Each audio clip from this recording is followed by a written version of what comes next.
somebody said to you, I want you to buy radio for me. Typically, you buy radio based on whatever market, whatever city you want. You buy it based on your target, your consumer target, and that'll determine what sort of station you want, whether it's news or music or whatever.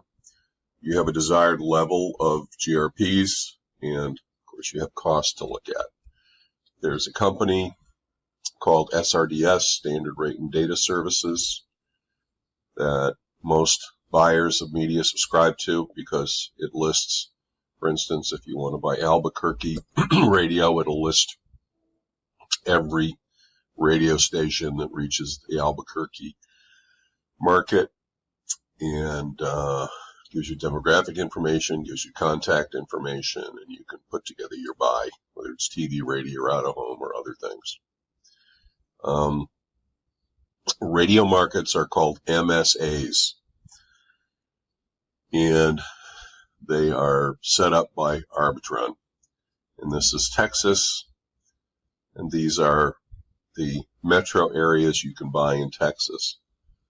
So you'll see, number one is Abilene. You see that right in the middle. If I want to buy the Abilene MSA, those are the counties that I'd be buying, etc., etc.